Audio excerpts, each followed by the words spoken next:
So NBA Youngboy finally impresses me. And Crunk is coming back?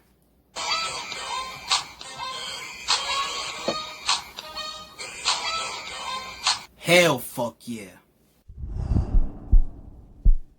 It's showtime.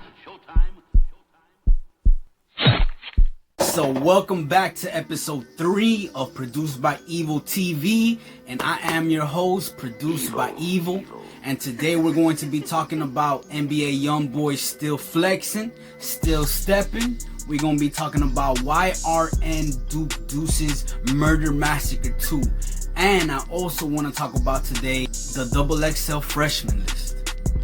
What are your thoughts of this year's top 10 artists? New artists, as a matter of fact. Now, before we get into any of these topics, if you like what you see, if you like the material I've been dropping, subscribe to my channel, drop a comment, drop a like. It doesn't hurt. It's only with the edge of your finger. It's not gonna, you're not gonna kill yourself trying to press that button. Just press the button, show some love if you're watching the content, man. Thank you, I do appreciate that, man. Now let's get back to the motherfucking topics, man.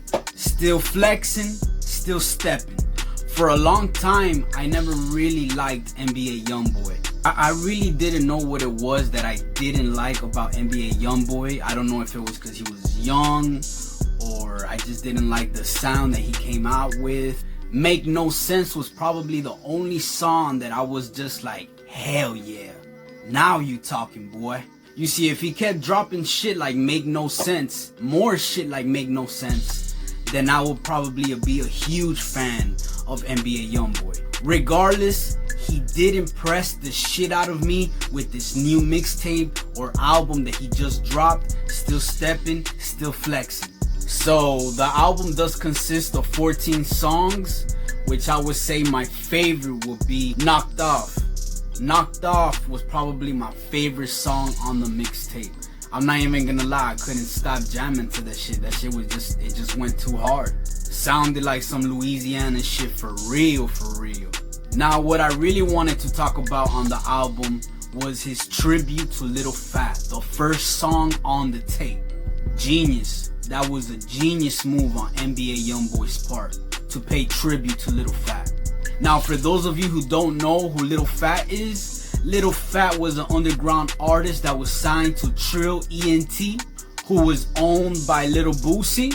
Webby was also part of Trill ENT, and so was the producer Lil Mouse. Now, NBA Youngboy paying tribute to Lil Phat really hit me because I used to jam to Lil Phat when he first dropped his tape, No Pad, No Pen, which was his last tape that he dropped right before he got killed. NBA Youngboy is on top of his game right now, and I am very proud of him.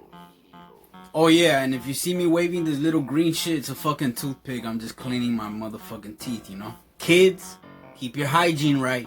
Alright, so my rating for Still Flexing, Still Stepping, I'm gonna give it a 7. A solid 7, since the mixtape did impress me.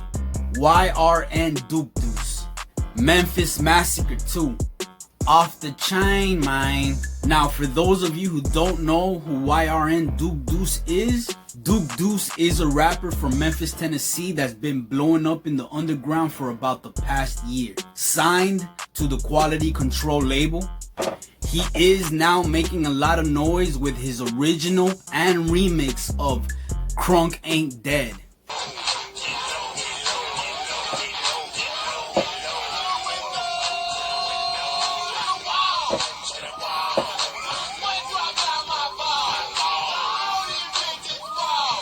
I love the idea of Crunk coming back.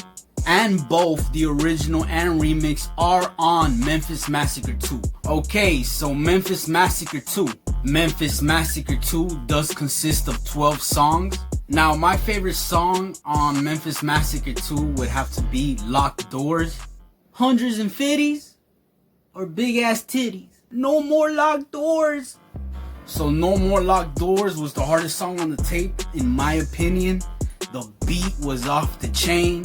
I was loving the little flute sound in the background and the way that he was just flowing on the beat. It was just too hard. It was produced by Pyrex Whipper. For those of you who don't know who Pyrex is a producer from Baltimore who's been on the come up and has been working and collaborating with Southside of the 808 Mafia.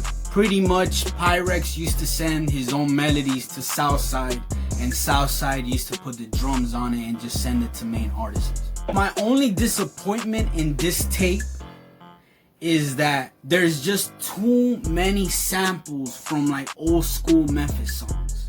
And I do understand that he did want to bring the Memphis sound back, the crunk music sound back.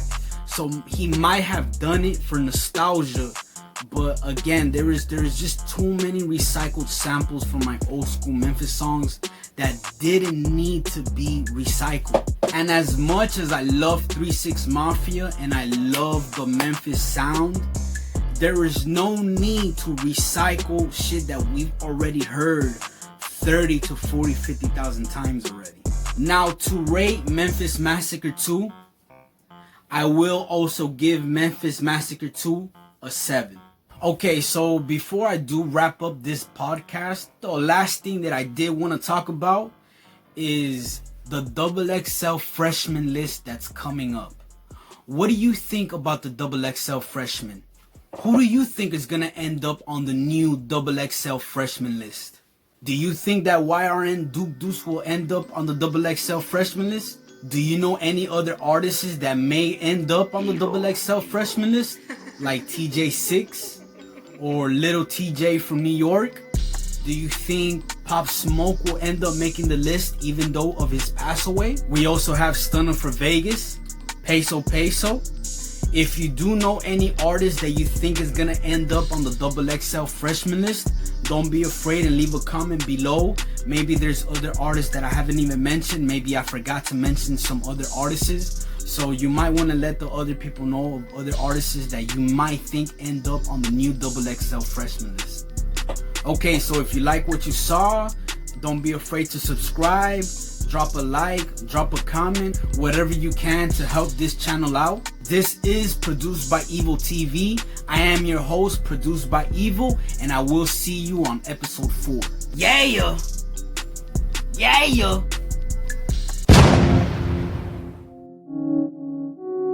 Evil, evil, evil, evil, evil, evil.